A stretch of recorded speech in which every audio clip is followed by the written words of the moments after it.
জুমার দিন ফজরের ফরজ সালাতে রাসূলুল্লাহ সাল্লাল্লাহু আলাইহি ওয়াসাল্লাম কোন দুইটি সূরা পড়তেন? অপশনস: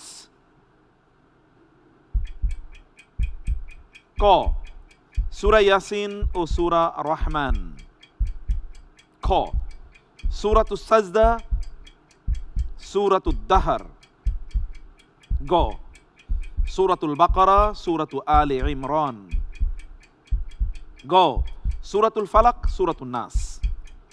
আলহামদুলিল্লাহ, আমি আল্লাহ তাআলার উপর ভরসা করে উত্তর হিসেবে বেছে নিচ্ছি সূরা সাজদা ও সূরা দাহর, খ। সূরাতুস সাজদা এবং সূরাতুদ দাহর লক করে দিচ্ছি। রাসূলুল্লাহ সাল্লাল্লাহু আলাইহি সাল্লাম তিনি জুমার দিনের ফজরের ফরজ সালাতে তিনি দুটো সূরা পড়তেন, তাই না? কি অসাধারণ! আর যদি এমন হতো যে আমরা রাসূলের পেছনে নামাজ পড়ার সুযোগ পেতাম,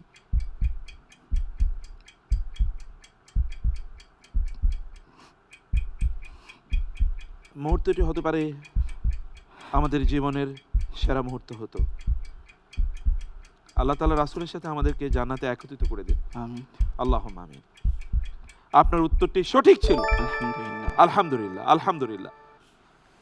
সেগমেন্ট 2, চলুন আমরা প্রশ্নের দিকে যাই। Let's start it. সূরা মায়েদায়ের 2 নম্বর আয়াতে সামাজিক উন্নয়নের কোন চিরন্তন মূল নীতিটি দেয়া হয়েছে? অপশনস: ক বংশীয় শ্রেষ্ঠত্ব, খ নেক কাজ ও তাকওয়ায় সহযোগিতা, গ দলবল বাড়ানো, ঘ অন্যকে দমিয়ে রাখা।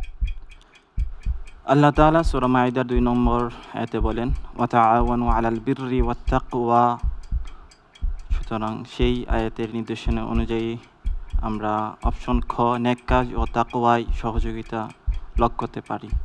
লক করে দিচ্ছি এবং উত্তরটি অ্যাবসলিউটলি রাইট। আলহামদুলিল্লাহ। মাশাআল্লাহ। সেগমেন্ট 3, সেগমেন্ট 3 তে আমরা একটি কোরআনিক ওয়ার্ড নেব এবং তার উপর ভিত্তি করে আমরা আপনার কাছে জানতে চাইব সেই শব্দের গভীরতা। প্রশ্ন: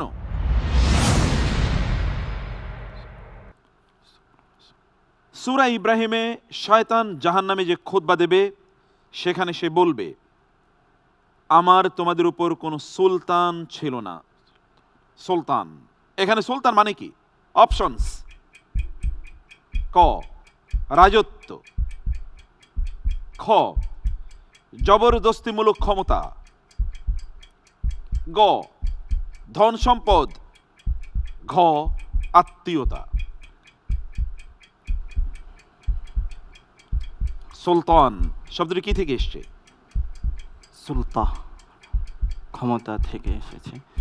আর সিন লাম ত, ত, তাই না? খ জবরদস্তিমূলক ক্ষমতা। আপনি বলছেন জবরদস্তিমূলক ক্ষমতা। শয়তান জাহান্নামে গিয়ে বলবে যে তোমাদের উপর আমার কোনো সুলতান ছিল না। আপনি বলছেন জবরদস্তিমূলক ক্ষমতা। লক করব?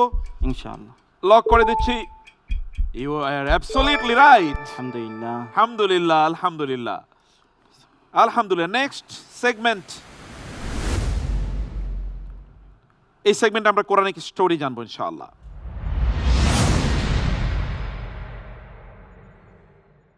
সূরা হুদে নূহ আলাইহিস সালাম যখন তার ছেলেকে নৌকায় ওঠার আহ্বান জানালেন, তখন তার অবাধ্য ছেলে বাঁচার জন্যে কোন আশ্রয় বেছে নিয়েছিল?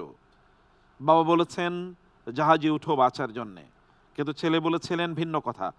আমরা অপশনগুলো দেখি। অপশনস: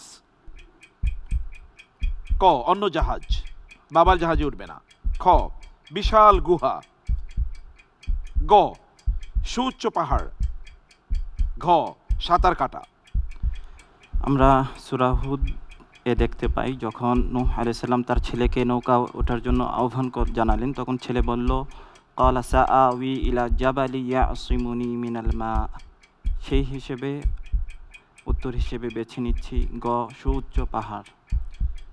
আমরা গ লক করে দিচ্ছি। গ লক করে দিলাম। আমরা অপশনটি চেক করে দেখলাম, সিস্টেম বলছে আপনি যে অপশন নিয়েছেন ইউ আর অ্যাবসলিউটলি কারেক্ট। আলহামদুলিল্লাহ। আলহামদুলিল্লাহ, আলহামদুলিল্লাহ।